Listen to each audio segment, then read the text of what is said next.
Welcome to the Association 4.0 podcast, your association's no-fluff playbook to navigating and thriving in Industry 4.0 or the digital marketplace.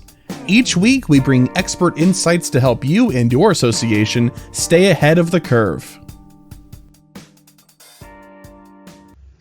Hi, everyone. My name is Sharon Rice, and I'm the Managing Director for Business Strategy at .orgsource. Today, I'm going to talk to you about how you can create an education strategy that will keep your members coming back.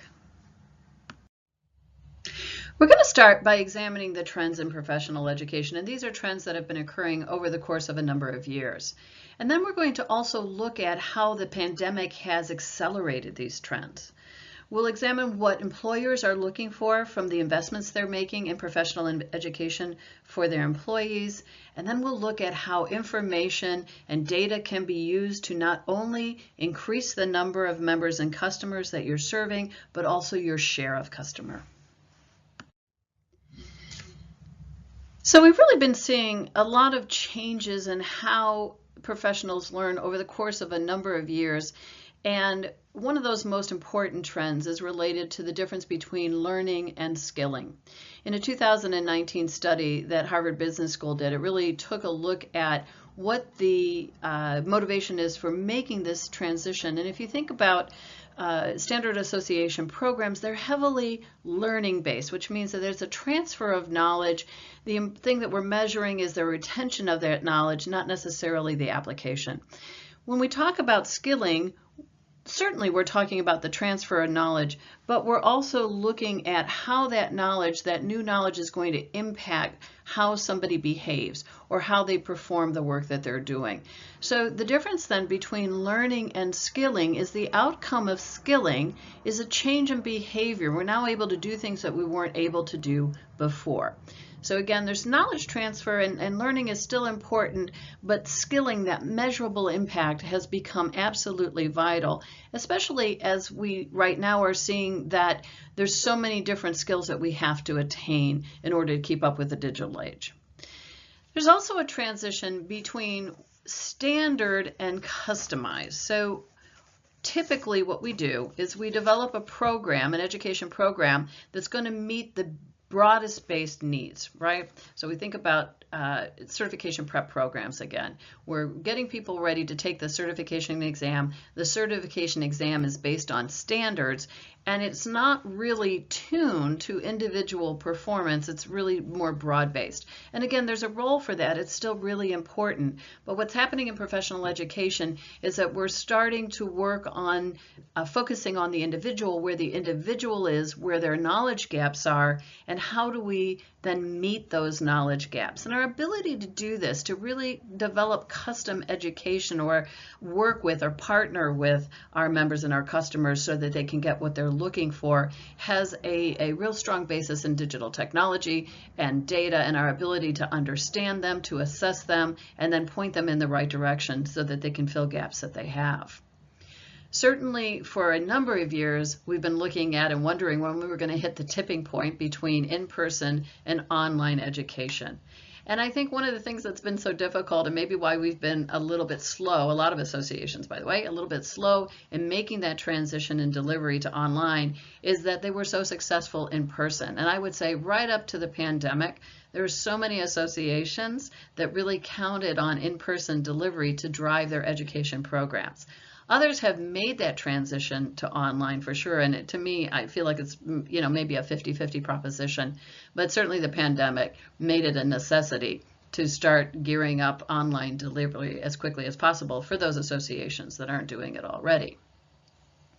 Another trend we were seeing is the move from structured to informal education. So when we talk about structured education, what I'm really talking about here are 3-hour programs, full day programs. We're moving through a table of contents in education. The employee has to take time away from their job to be able to participate in these programs. They may be in person, they may be online. The trend we're seeing is to the more informal learning, and informal learning takes place in a whole lot of different contexts, right? It can be sitting next to somebody that's showing you how to do a job or to give you that information you need to be able to do your job. It's searching online for information. It's reading articles and books. It's self-motivated, and it's very acute. It's just in time. I need new information. I need a new skill, and I'm going to be self-directed in going out and getting that. That's what we're talking about as more informal learning, as opposed to just taking classes. Similar to that is the difference between scheduled and spontaneous learning. So scheduled learning is certainly when we take a class or we go to a conference, and these are still, pre-pandemic especially, popular options for people. And we'll often hear that people feel good about getting away from the office because they can really concentrate. But the majority of learning and skilling, especially, that are taking place today are happening again on the job when the person has realized they have a gap and a need for information, a need for new knowledge, or a need for a new skill, and they're going out and they're getting that just in time, spontaneously, to fill that gap. And we're also talking about a transition between hours of education to minutes of information gathering and skilling. So this is the micro-learning trend, moving away from delivering content and programs that are 3 hours long, 1 day long, 3 days long, to being able to produce and offer our members micro-learning. And I define micro-learning as content generally that's going to be 5 to 15 minutes, maybe all the way up to an hour long. It's very specific, it's very topical, and the good news is I think that it's very easy to develop and deliver. Last year, Harvard Business School did a study that was really impactful in my thinking, and the study was called How the Workforce Learns in 2019. And what was important about this study is it really showed where these shifting trends were coming from and how professionals actually learn today. And so this representation, this dial that you see, is my own representation of the study. And the way we're going to read this is starting with quarterly. We'll go clockwise from the activities that professionals engage in the least to the ones that they engage in the most. So if we look at quarterly, you can see that a very large percentage of the respondents said that they attend conferences, maybe even on a quarterly basis. It's a little bit hard for me to understand, but I think about conferences maybe being more annual, but I'm assuming that this means workshops and seminars as well. And the slice of the pie, by the way, is indicative of how many respondents said that they participate in these activities, so quite a few still go to conferences. Then we see that a number of participants are also indicating that they're going to live courses at work. So this is still a pretty popular option, even though it's somewhat infrequent. And then also a smaller group are doing online courses at work or during the workday. When we move to the monthly activities, you see there's quite a few different kinds of monthly activities, and they're roughly engaging in them at about the same level. So professionals are going to webinars on a monthly basis. That's easy to understand. I think associations are offering a lot of webinars these days. They may be taking online courses on their own outside of the workplace. They're seeking feedback from wherever they can get it. It may be from fellow employees. It may be from their bosses. They will take online courses at a slightly lower rate through their employers. So that's essentially probably on the job as well. But look at networking. Networking is still really important to professional development, as is mentoring.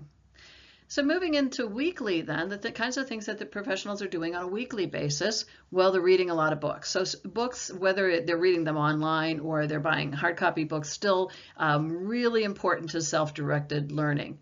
But now we're seeing some of the impact of the digital age on education. So we're going to videos, and presumably here we're talking about YouTube videos. So this is that micro-learning content. It's not online programs, but more kind of spontaneous searching for content on YouTube or other video sources. They're listening to podcasts, and so podcasts are increasing in popularity right now. They're using social networks and, to a much lesser extent, mobile apps.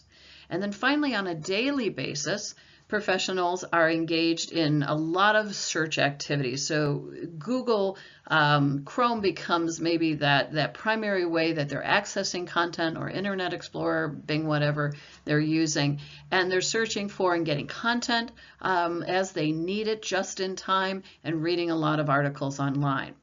Now notice what you don't see in this dial are certification programs, the mainstay of so many associations' education strategy. Well, the reason you don't see certifications is twofold. Number one is that professionals don't engage in certification on a regular basis. Now, maintenance, yes, and that's included in the activities or on the dial, but they don't go after certification after certification after certification program, right? It's rather limited. And if they do, they probably are only doing it on an infrequent basis. You wouldn't even seek certification on an annual basis, so it's not included. But the other thing that was really interesting about the Harvard Business School study is it's showing that very few professionals actually engage in certification activities. So it's less than 20% of the professionals that were responding to the study said they engaged in certification-based or driven activities. And so this is something that's really important. I want to stop and think about this a little bit with you.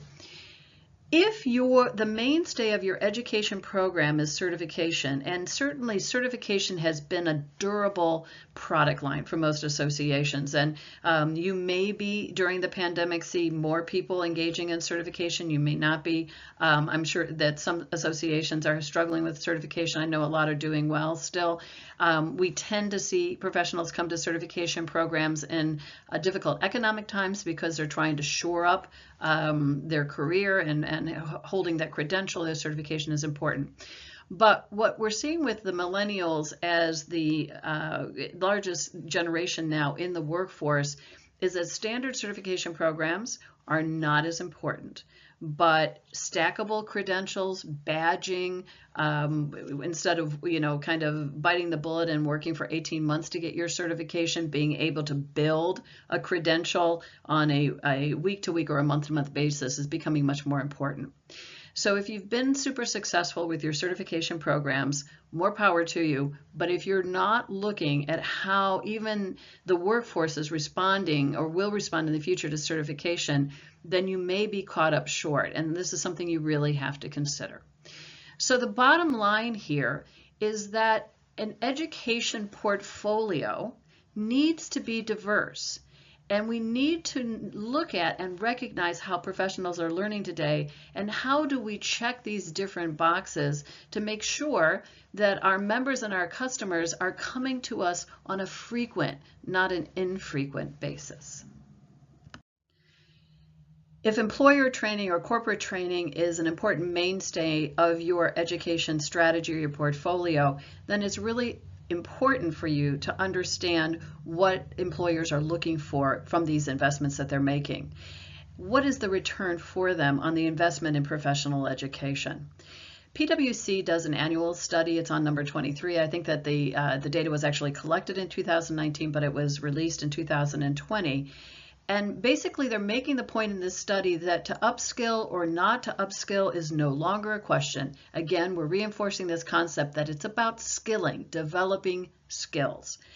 And in the study, they make this point that I think is vitally important.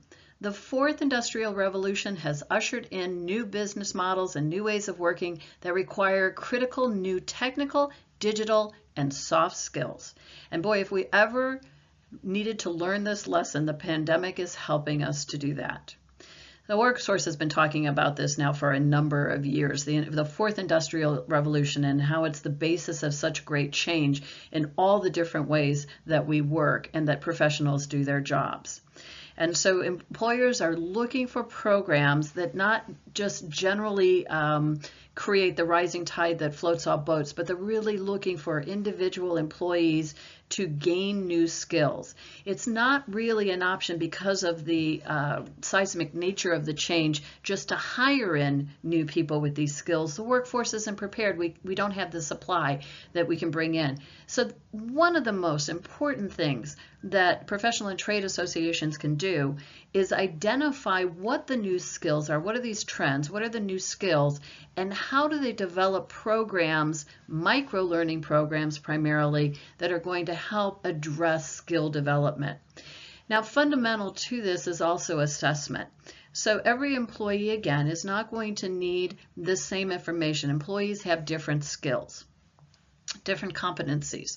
So we need to be able to work with our employers so that they can assess the skills of the workforce at the macro level, but also at the individual level, and develop programs to help them meet the skill gaps that they're experiencing. This is absolutely vitally important to a return on investment in corporate education.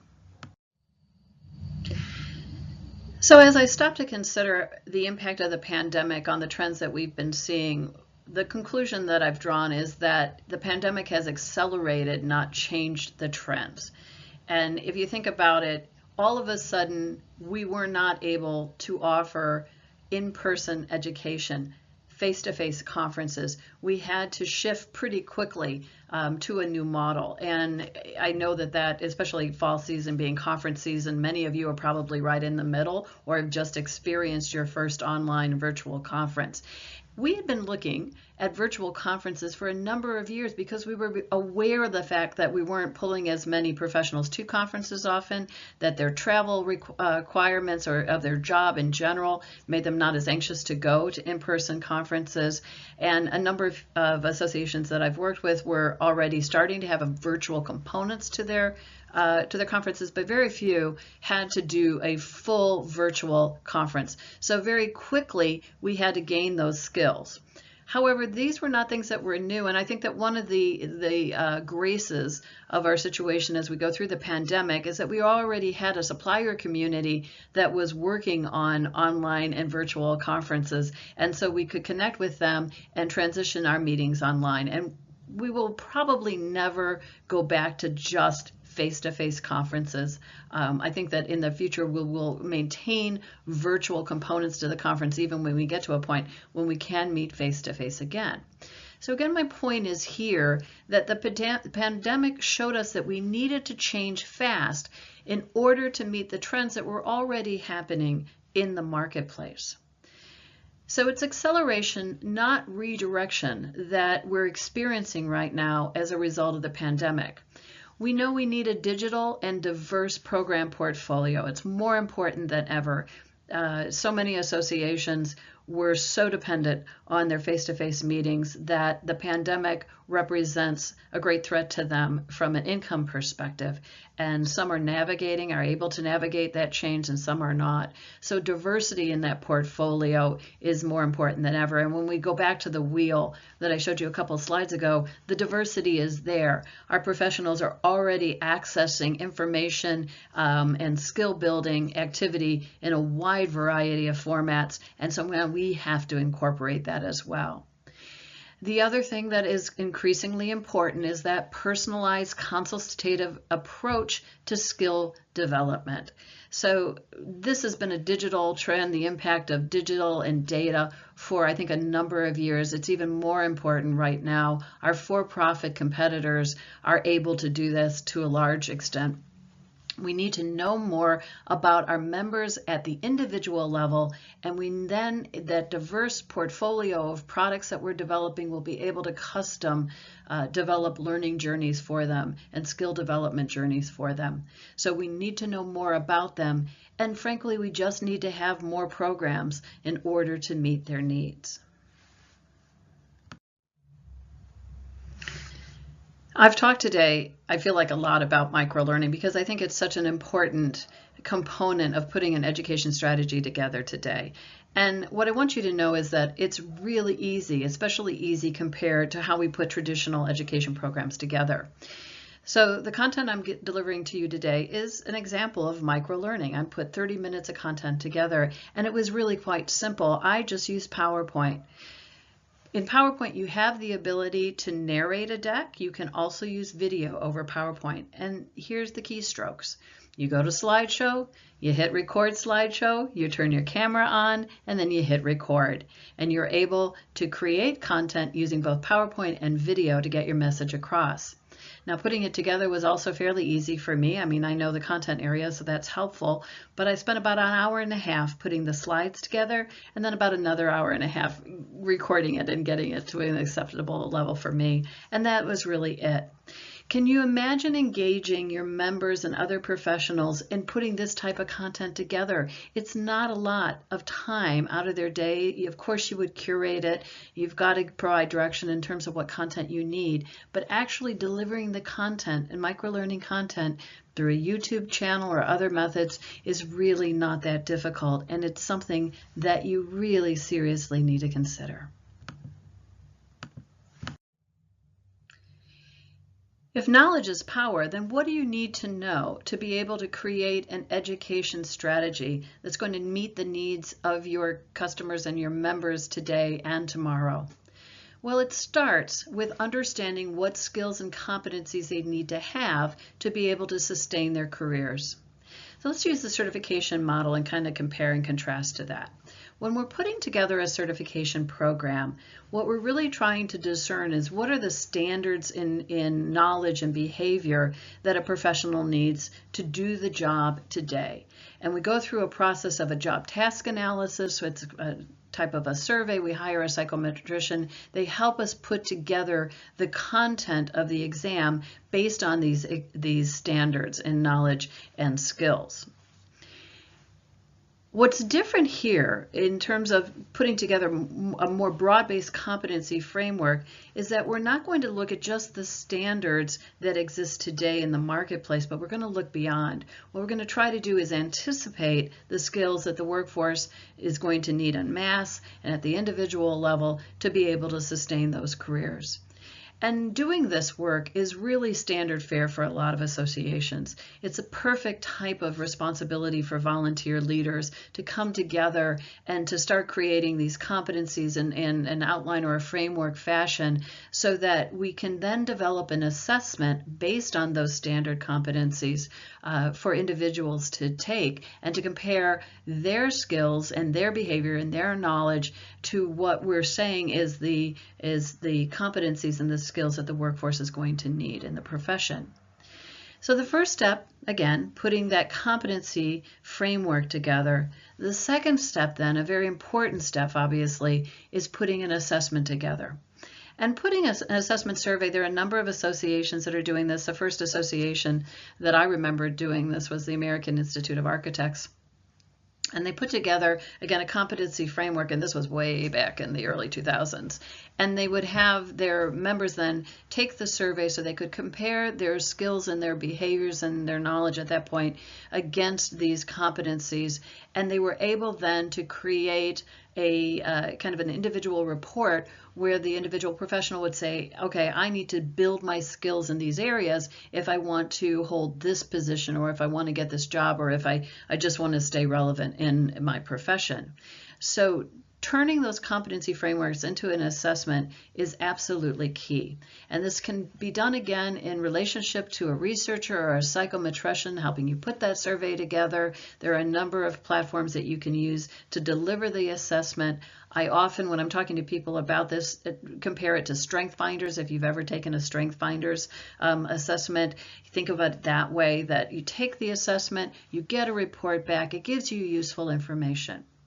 Now, if the association is really going to continue to extend its value, it can offer this assessment not only at the individual level, but also to corporations as well, so the corporation can assess their workforce. And you can take the assessment year over year to see how you're advancing, again, both at the individual and the corporate level. But if your association doesn't have enough programming or content to be able then to help the individual or the corporation to fill these gaps, you're going to be caught up short.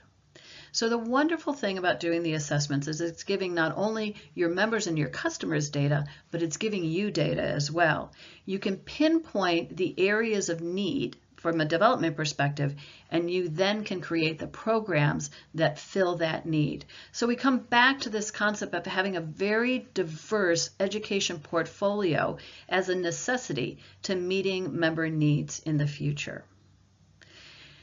Now, a lot of things are changing for our professionals today. And I mentioned that I think that the pandemic is accelerating, not redirecting, changes that were already taking place or the trends that were already taking place. But I do think it's such a seismic event in our economy and in our work lives that if you haven't already checked in with your professionals and talked to them about what's changing, how do they perceive their world, the professional work and world changing today, you need to do that. And think about it in a more broad-based way if you're going to do a survey. So certainly you want to know just generally how the pandemic is impacting the profession. So is the profession becoming more important? Is it becoming less important? You want to know about what skills they currently have that they're utilizing. You want to know what skills they don't have that they perceive that they need. But because we're all working from home for an extended period of time, because there's a lot of speculation that a good number of us will never go back to an office setting, that will continue to work at home, you need to understand what life is like for your workers as they may be parents of small children and they're working with their children right now to do online education.